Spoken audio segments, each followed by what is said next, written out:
To the online platform of एमर्स online classes.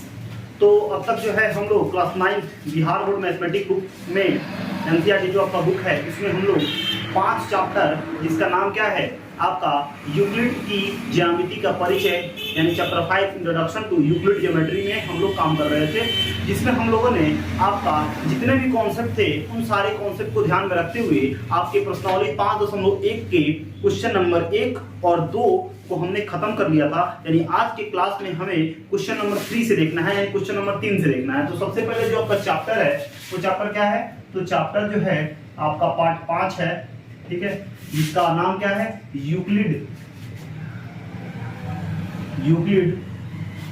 की ज्यामिति, यूक्लिड की ज्यामिति का परिचय। यूक्लिड की ज्यामिति का परिचय मतलब introduction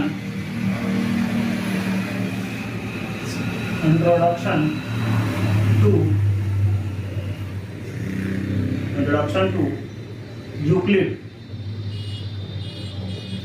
Euclid's geometry. Introduction to Euclid geometry के बारे में हमको क्या करना है, डिस्कस करना है, जिसमें हम लोग प्रश्नावली 5.1 को हम लोग कर रहे थे, जिसमें आपको क्वेश्चन नंबर 3 को देखना है। क्या देखना है, क्वेश्चन नंबर 3 जो है, ठीक है।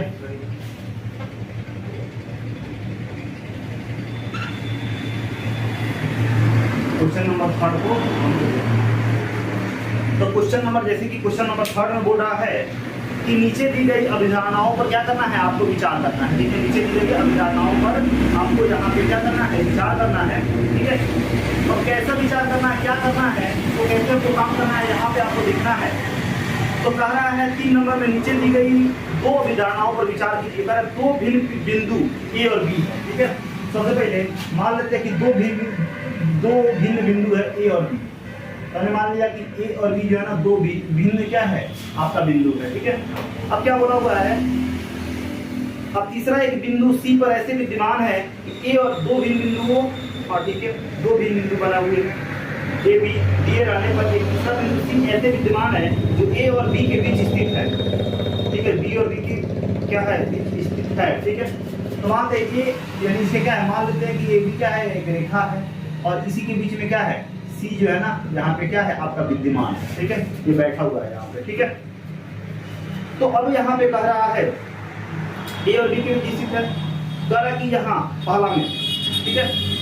तो सी यहाँ पे विद्यमान है, तो इसके बारे में आप क्या कह सकते हैं, क्या यहाँ दूसरा में पहला में, ये पहला क्वेश्चन है, ए और बी बिंदु क्या है, 2 ऐसे बिंदु अलग अलग बिंदु है और सी जो है ना नॉर्मली ए बी पे क्या है, ए बी के बीच में विद्यमान है, ठीक है। तो आप इससे क्या कह सकते हैं, ठीक है, क्या कह सकते हैं, तो आप कुछ नहीं सकते, यही कहेंगे कि यहाँ पे लिखेंगे, क्या लिखेंगे कि जो आपका पॉइंट सी है यानी लिखेंगे बिंदु सी क्या ए और बी रेखाखंड लिखेंगे, बिंदु सी ए बी रेखाखंड के बीच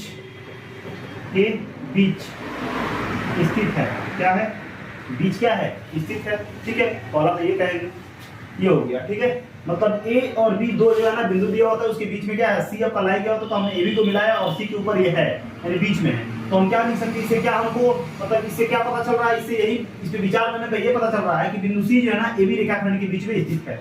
दूसरा क्या है, दूसरा कह रहा है कि जो आपका यहाँ कम से कम ऐसे 3 बिंदु विद्यमान है जो एक रेखा पर स्थित नहीं है। अब 3 बिंदु जो है ना यहाँ पे विद्यमान है, मान लेते हैं कि यहाँ पे ए है और यहाँ पे ए है, यहाँ पे बी है, लेकिन सी जो है ना यहाँ पे नहीं है, मतलब इस रेखा पे नहीं है, ठीक है, इस रेखा पे नहीं है। तो हम क्या लिखेंगे, यहाँ पे लिखेंगे कि बिंदु सी ए बी रेखा पर क्या है, यानी ए बी रेखा के बीच जो है ना लाइन नहीं करता है, रेखा के बीच, रेखा के ए बी रेखा के बीच में, ठीक है, ए बी रेखा पर स्थित नहीं स्थित नहीं है, ये भी रेखा पर स्थित नहीं है। और यहाँ पे जो है ना ये आपका सी जो है ना वो किसके किसके बीच में है, तो आपका जो सी है ना ए बी रेखाखंड के बीच में स्थित है, ठीक है। और क्या कर रहा है, यानी बीच में स्थित है। और ये जो है ना तथा ए बी को सी जोड़े हुए है, ये हम लिख सकते हैं, ठीक है। तो अब यहाँ पे पूछ रहा है कि क्या इन अभिधारणाओं में कोई अपरिभाषित शब्द है, यानी क्या जो है ना इस अभिधारणा में कोई परिभाषित शब्द, तो लिखेंगे हाँ बिंदु तथा रेखा, बिंदु तथा रेखा क्या है, ये दो अपरिभाषित शब्द है, अपरिभाषित शब्द है, क्लियर है। और क्या बोला हुआ है कि क्या ये दोनों जो है ना ये क्या अभिधारणा है, अविरोधी है, तो लिखेंगे कि हाँ ये दोनों जो है ना अविरोधी है, क्योंकि दो है ना दोनों जो है ना वो क्या है, अविरोधी। अविरोधी का मतलब क्या होता है ना कि दोनों स्टेटमेंट जो है ना एक दूसरे को क्या कर रहे हैं, एक दूसरे को कॉन्ट्राडिक्ट कर रहे हैं, एक दूसरे को क्या कर रहे हैं, काट रहे हैं, विरोध कर रहे हैं। तो लिखेंगे यहाँ पे हाँ क्या लिखेंगे हाँ ये हाँ, क्योंकि एक कथन दूसरे कथन को क्या कर रहा है, कॉन्ट्राडिक्ट, मतलब क्या, गलत सिद्ध कर रहा है। क्योंकि एक तो सी पर लाई है, एक तो मतलब ए बी पे लाई है, मतलब ए बी पे स्थित है और एक ए बी पे स्थित नहीं है, तो हम कह सकते हैं ना हाँ सही है, ये जो है ना अविरोधी है, ठीक है। क्योंकि दोनों जो है ना हाँ, क्योंकि एक कथन दूसरे कथन को गलत सिद्ध कर रही है, ठीक है, कोई दिक्कत नहीं है, गलत सिद्ध कर रही है, वो इस तरह से लिख सकते हैं। इसलिए ये दोनों, इसलिए ये अभिधारणाएं क्या हैं, अविरोधी है, अभिधारणाएं क्या है, अविरोधी है। क्या ये यूक्लिड अभिधारणाओं से प्राप्त होती है, तो लिखेंगे नहीं, ये यूक्लिड अभिधारणाओं से प्राप्त नहीं है, बल्कि ये यूक्लिड अभिगृहित से प्राप्त है, यूक्लिड अभिगृहित से प्राप्त है, ठीक है। ये आपका हो गया क्या, तीसरा नंबर क्वेश्चन, ठीक है। चौथा नंबर में कह रहा है कि दो भिन्न बिंदु है, क्या है, चौथा नंबर नहीं होगा इसमें, ठीक है। तो अगले स्लाइड में देख लेते हैं क्या चौथा नंबर, ठीक है। तो चलिए देखते हैं चौथा नंबर। 4 नंबर यहाँ पे बोल रहा है कि दो बिंदुओं ए बी के बीच में सी ऐसा बिंदु स्थित है कि AC BC के बराबर है, तो सिद्ध कीजिए कि AC जो है ना हाफ होता है किसके, आधा होता है किसके, AB के। एक आकृति खींच कर इसे स्पष्ट कीजिए, मतलब सीधे सा बात है। 4 नंबर में ये बोला हुआ है कि यहाँ पे क्या है, A है और यहाँ पे क्या है, B है, और इसके बीच में क्या है, यहाँ पे आपको बोला हुआ है C, बोला हुआ है यहाँ पे C दिया हुआ है, तो यहाँ पे जो दिया हुआ है उसको लिख लेंगे, दिया गया है, क्या दिया गया है, तो आपको बोला है यहाँ पे कि AC जो है ना वो क्या है, इक्वल है BC के, यानी AC जो है ना इक्वल है किसके, BC के इक्वल है। तो सिद्ध करना है, क्या सिद्ध करना है, हमको ये सिद्ध करना है कि जो आपका AB होता है, जो आपका AC जो है वो हाफ होता है किसके, आपके AC जो होता है वो हाफ होता है किसके, AB के। क्या होता है, हाफ होता है AB के, क्या होता है, हाफ होता है AB के, ठीक है। तो अब यहाँ पे देंगे प्रमाण। अब प्रमाण में हम क्या लिख सकते हैं, प्रमाण में लिख सकते हैं, बताइए ये पूरा जो AB है ये किसके इक्वल होगा, जान लो, बाद में लिखिएगा। ये पूरा AB जो है ना ये इक्वल होगा किसके, AC प्लस किसके, BC के इक्वल होगा कि नहीं होगा। अब AB ऐसे ही ठीक है, अब कहीं पे आपको लिखा है कि AC को हम क्या लिख सकते हैं, BC लिख सकते हैं। AC को क्या लिख सकते हैं, BC लिख सकते हैं। अच्छा है BC हो तो उसे क्या लिख सकते हैं, AC लिख सकते हैं। अब सिद्ध में हमको क्या दिखाना है, AC को दिखाना है, AC को दिखाना है AB के बराबर। तो AB तो ऐसे ही ठीक है, लेकिन अब हमको BC की जरूरत है ना, BC की जरूरत नहीं है, क्योंकि हमको दिखाना क्या है, AC है। तो AC तो है, इसको नहीं चाहिए, तो हम क्या इसको AC लिख सकते हैं। और फिर यहाँ पे BC जो है ना AC के इक्वल है, तो BC की जगह पे हम AC लिख सकते हैं कि नहीं लिख सकते। और यहाँ पे लिख देंगे चूंकि BC इक्वल है किसके, AC के। तो अगर AC तो ऐसे ही रहा, प्लस है तो प्लस ऐसे ही रहा, और BC की जगह पे क्या लिखेंगे, AC लिखेंगे। क्यों AC लिखेंगे, क्योंकि हमको केवल AC चाहिए, ना कि हमको BC चाहिए। ठीक है, तो दिया हुआ था कि ये ABC है, तो AC BC के इक्वल हमको सिद्ध करना है कि AC जो है ना आधा होता है किसके, AB के। तो अब AB पूरा जो है ना इसके जोड़ के इक्वल होता है, AB ऐसे ही ठीक है।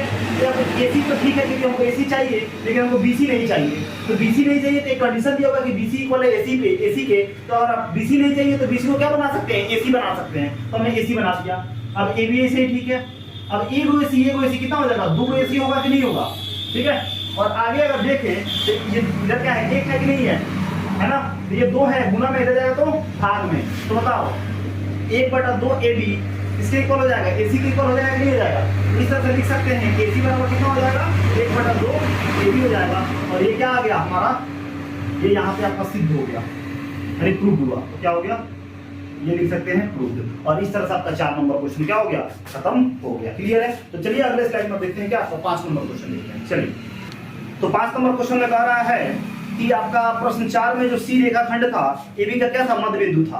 तो सिद्ध कीजिए कि एक रेखाखंड का केवल केवल क्या होता है, केवल एक ही क्या होता है, मध्य बिंदु होता है। तो कहने का मतलब मध्य का मतलब क्या होता है, जैसे अगर 5 नंबर में देखिए तो आपका 4 नंबर में जो दिया हुआ था ये A था, और ये क्या था आपका B था, और यहाँ पे मध्य का मतलब क्या होता है C।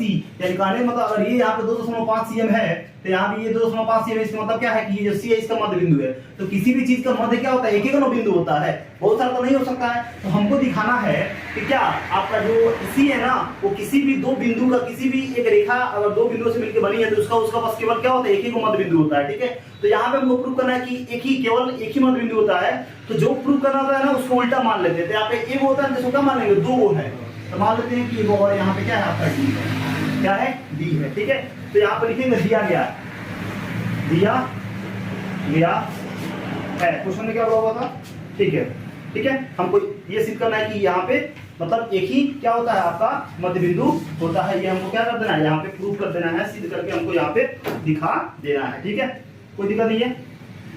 तो अब यहाँ पे दिया गया है क्या, किसी एक मध्य बिंदु है, मध्य बिंदु है। C क्या है, मध्य बिंदु है। तो अगर C मध्य बिंदु है तो AC जो होगा वो BC के इक्वल होगा कि नहीं होगा, होगा ना। तो AC जो होगा वो इक्वल होगा किसके, BC के। क्लियर है, इतना में कोई दिक्कत नहीं है।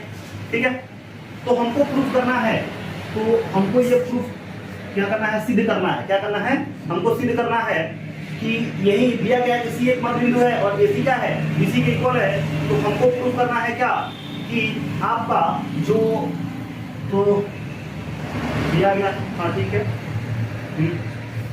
ठीक है। तो एक बार और देख ले बुक में।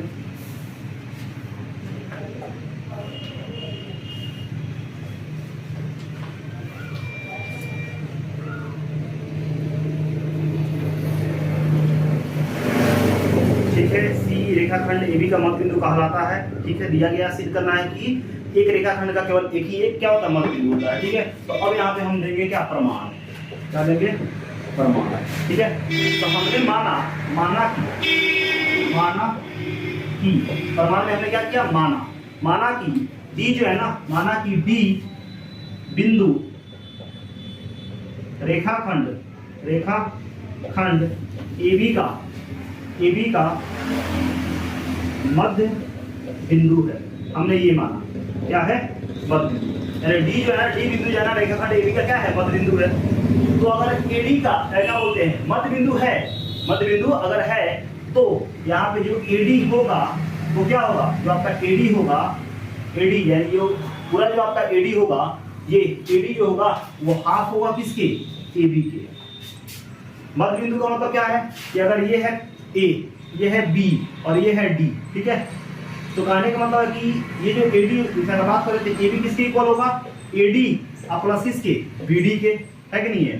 तो यहाँ पे AD लिख सकते हैं, और जैसे कि ये इसके इक्वल होता है तो फिर यहाँ पे AD लिख सकते हैं। ये किसके होगा? AB के इक्वल होगा कि नहीं होगा? तो ये क्या हो जाएगा बताओ, 2AD हो जाएगा कि नहीं हो जाएगा? ठीक है, तो अगर बात करें तो यहाँ पे अगर AB कहने का मतलब ये है कि 2 यहाँ पे AD होगा तो इधर जाएगा तो हाफ होगा, यानी हाफ AB किससे होगा? AD के इक्वल हो जाएगा कि नहीं हो जाएगा? मतलब सीधे सा मतलब ये कहने का मतलब है कि ये जो है ना, ये पूरा का क्या होगा? ये हाफ होगा। ठीक है, तो AD जो होगा वो हाफ होगा किसके? AB के।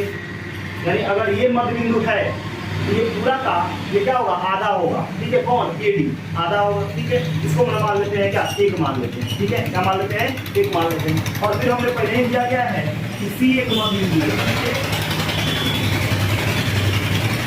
C एक मध्य बिंदु है, तो अगर C मध्य बिंदु है, C अगर मध्य बिंदु है तो हम यहाँ पे कह सकते हैं C अगर मध्य बिंदु है यहाँ पे, तो हम लिख सकते हैं जो आपका AC होगा, जो आपका AC होगा वो क्या होगा? आधा होगा किसके? AB को।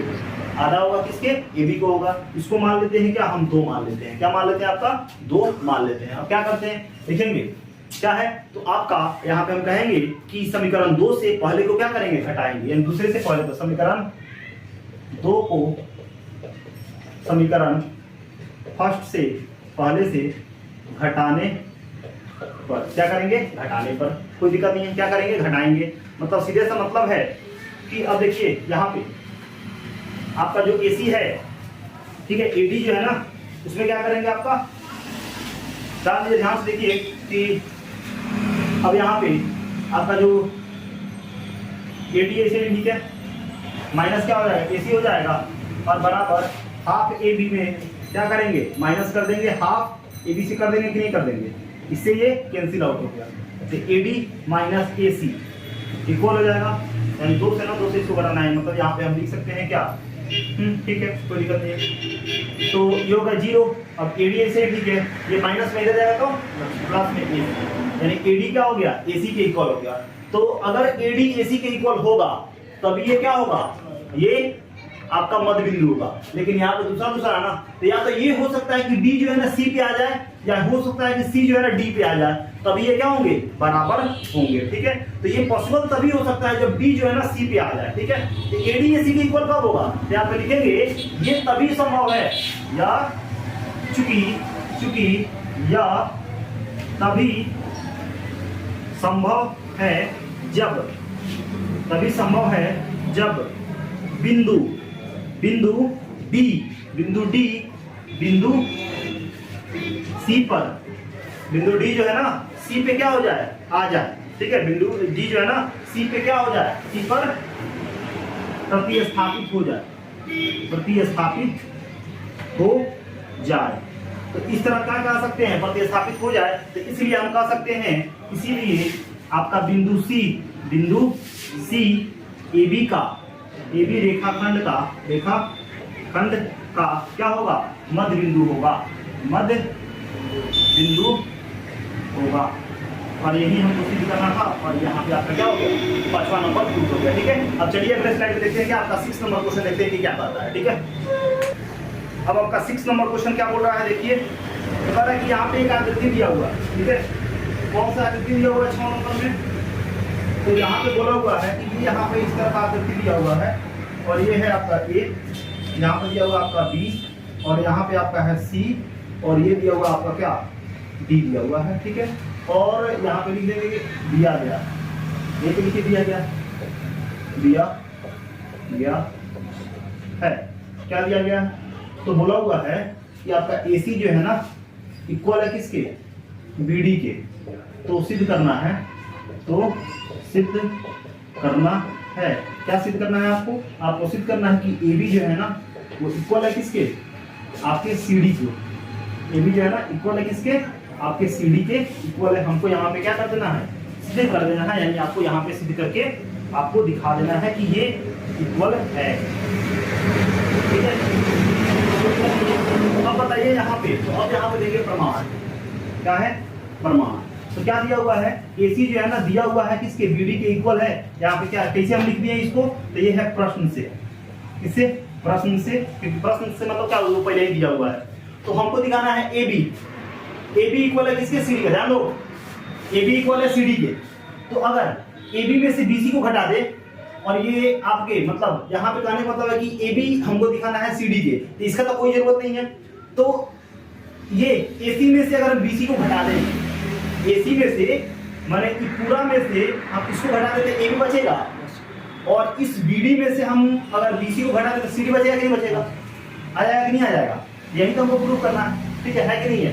तो अगर ए सी और बी डी के इक्वल है तो अब क्या कर दे, ये पूरा AC में से BC को घटा दे, और पूरा ये BD में से अगर हम BC को घटा दे तो यहाँ पे क्या लिखेंगे दोनों तरफ किसको घटाने पर, क्योंकि हमको AB तो चाहिए और CD भी चाहिए, ध्यान दो AB चाहिए CD चाहिए लेकिन BC नहीं चाहिए, तो जो नहीं चाहिए उसको क्या करेंगे, घटा देंगे। तो दोनों तरफ BC को घटाने पर, तो AC ठीक है, घटा दो AC में से क्या BC को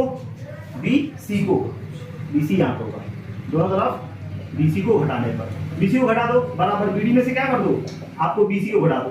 तो AC तो ये पूरा है, AC में से BC को घटा देते क्या बचा, AB बराबर BD ये पूरा है, BD में से BC घटा देते क्या बचा, CD, और यही तो हमको प्रूफ करना था, और ये हो गया क्या, प्रूफ हो गया, और इस तरह से आपका 6 नंबर क्या हो गया, प्रूव्ड हो गया। क्लियर है, इसमें कोई दिक्कत नहीं है। तो चलिए अब अगले स्लाइड में आपका जो लास्ट नंबर क्वेश्चन क्या है उसी में देख लेते हैं। लास्ट नंबर क्या है, 7 नंबर क्या बोल रहा है, तो आपका जो 7 नंबर बोल रहा है, 7 नंबर में आपको बोल रहा है क्या कि देखिए 7 नंबर में बोल रहा है कि यूक्लिड की अभिग्रहितों की सूची में दिया गया है कि अभिग्रहित 5 जो है ना एक सर्वव्यापी सत्य क्यों माना जाता है, ठीक है। तो ये सर्वव्यापी सत्य क्यों माना जाता है, तो यूक्लिड का जो 5वां जो अभिग्रहित है वो क्या कहता है, वो ये कहता है कि किसी भी वस्तु का भाग उसके पूर्ण से क्या होता है, छोटा होता है। क्या होता है, किसी भी वस्तु का भाग उसके पूर्ण से क्या होता है, छोटा होता है। आपको यहाँ पे क्या करना है, बताना, ये सही बात है, निरंतर सत्य है, ठीक है, निरंतर सत्य है। तो यहाँ पे 7 नंबर में क्या है, तो पूर्ण अपने भाग से बड़ा होता है, क्या है, पूर्ण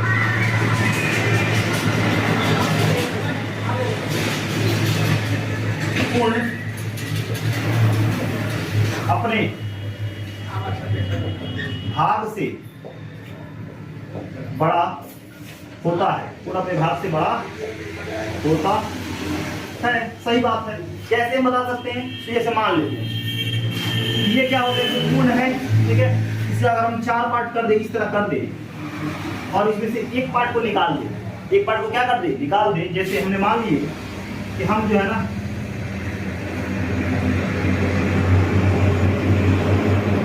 इस तरह से निकाल दे, यानी इन सब में से ये निकाल दे, तो ये पूर्ण है और इसका क्या है, भाग है, ये क्या है, पूर्ण, और ये क्या है, भाग, किसका, पूर्ण का ये भाग है। तो बताओ ये जो पूर्ण है अपने भाग से बड़ा है कि नहीं है। चाहे एक और एग्जांपल ले ले, यानी उदाहरण अगर ले ले, दूसरा एक उदाहरण ले ले, जैसे मान लेते हैं कि यहाँ पे है A, यहाँ पे है B, ठीक है, और यहाँ पे क्या है आपका C है, और यहाँ पे क्या है आपका D। तो जो है यहाँ पे AB है, ये पूर्ण है कि नहीं है, AB जो है वो क्या है आपका पूर्ण है, और इसका भाग अगर हम क्या लेते हैं, AB आपका पूर्ण, इसका भाग लेते हैं क्या, AC।